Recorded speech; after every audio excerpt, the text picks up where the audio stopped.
Hello, I'm Jennifer.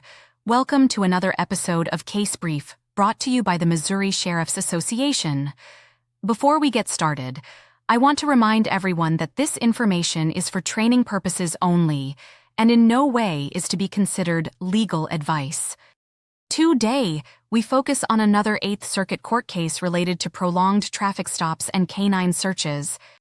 Our goal is to provide a clear understanding of how such cases unfold. Remember, this content is educational and not legal advice. So, let's dive into the details. Ashley Chacon pled guilty to possession with intent to distribute 50 grams or more of methamphetamine. Emiliano Nava Munoz pled guilty to conspiracy to distribute and to distribution of 50 grams or more of meth. The District Court sentenced Chacon, Emiliano, and they appealed. While working interdiction, an officer stopped Chacon for speeding. The officer asked about her rental car, travel plans, and the traffic violation. Chacon joined the officer in his patrol car, where he asked more questions while typing on his computer. Within about 5 minutes and 20 seconds, another officer arrived. His drug detection dog performed an open-air sniff. The dog alerted at the rear of the car. The dog made brief contact with the car's exterior. While the first officer completed the write-up, the second officer informed Chacon of the alert. She responded that the car contained a little bit of cocaine. The officers searched the car, finding over 50,000 grams of meth. Chacon argues the traffic stop was impermissibly extended and that the dog's contact with the car was an unlawful trespass, thus an unreasonable search. When determining whether a stop was impermissibly extended, courts have consistently held that an officer may make ordinary inquiries incident to the traffic stop, such as checking the driver's license, determining whether there are outstanding warrants against the driver, and inspecting the automobile's registration and proof of insurance. An officer also may request that the driver sit in the patrol car to answer questions and may ask questions about his itinerary. But law enforcement cannot unlawfully extend a traffic stop to allow a drug-sniffing dog to check for narcotics after the traffic violation has already been addressed.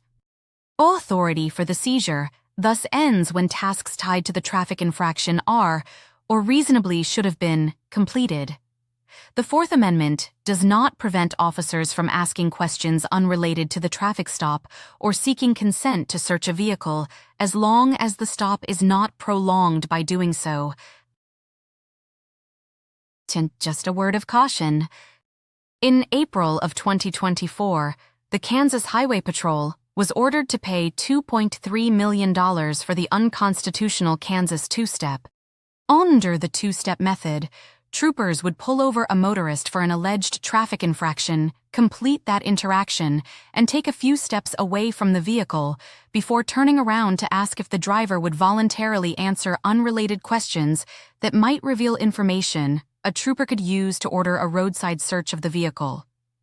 Federal Judge Catherine Vrattel said KHP's two-step theory on detention of motorists was based on an insufficient grasp of reasonable suspicion and invoked without the knowing, intelligent, and voluntary consent of people targeted by troopers.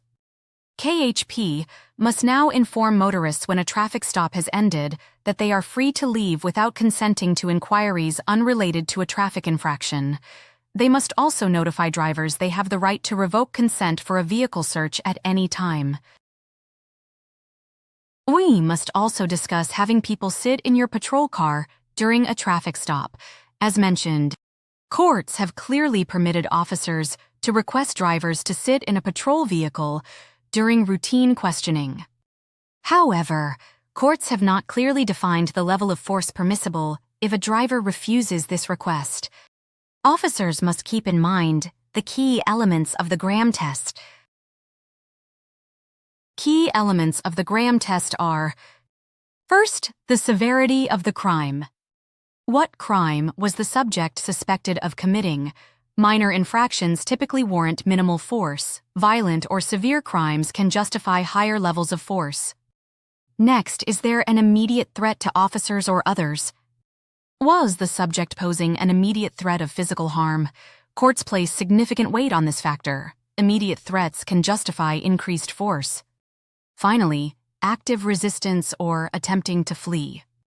Was the subject actively resisting arrest or attempting to evade arrest by flight?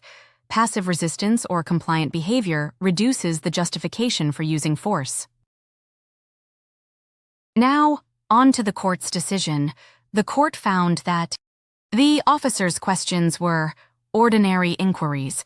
He worked to address the traffic violation before and during the sniff, taking a reasonable time to complete the related tasks. Though District Court did not clearly err by finding the traffic stop was not prolonged beyond the time reasonably required to complete the original purpose of the stop. Because the stop was not impermissibly extended, it did not violate the Fourth Amendment. Chacon also argues the dog's contact with the car was an unlawful trespass, thus an unreasonable search. In reviewing cases such as this, the courts have consistently held that, though use of a well-trained narcotics detection dog during a lawful traffic stop generally does not implicate legitimate privacy interests, and, absent police misconduct, the instinctive actions of a trained canine do not violate the Fourth Amendment. United States v. Lyons, having held that a drug dog sticking his head through an open window was not a search because the dog did so on his own and was not directed to do so. The Eighth Circuit Court also found that the District Court did not clearly err by finding no convincing evidence to show that the trooper directed the drug dog to make any physical contact with the vehicle.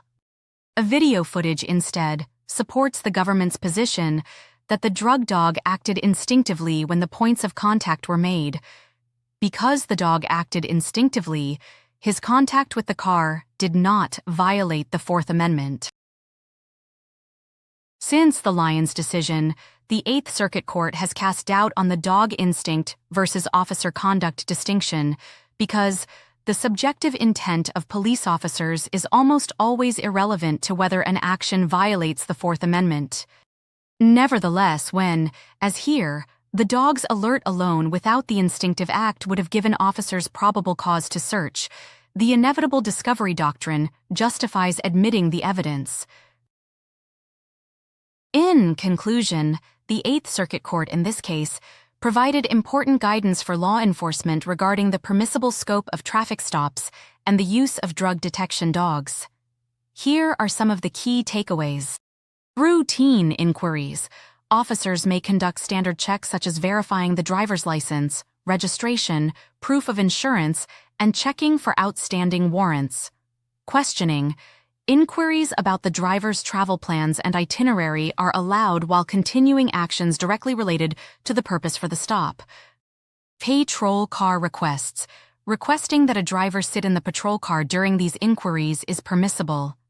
Again, the court found that the officer's actions, asking the driver to sit in the patrol car and posing questions about travel plans while processing the traffic violation, were within the bounds of a routine traffic stop. Finally, remember the three-prong Graham test and apply it appropriately before forcing someone to sit in your patrol car. As we close, I want to offer this practical guide for officers. First, efficiency. Conduct all necessary checks and inquiries promptly to avoid unnecessary prolongation of the stop. Second, documentation. Maintain clear records of the timeline and actions taken during the stop to demonstrate compliance with constitutional requirements. And third, reasonable suspicion. Ensure that any extension of the stop beyond routine procedures is supported by independent reasonable suspicion. By adhering to these guidelines, officers can conduct traffic stops that respect constitutional protections while effectively enforcing the law. Thank you for joining us in this episode of Case Brief. We hope this analysis provided valuable insights into the types of specific factors needed to justify a prolonged traffic stop and a canine search. Stay tuned for more episodes brought to you by the Missouri Sheriff's Association. If you enjoyed this content, please like and subscribe. We look forward to bringing you more informative episodes in the future.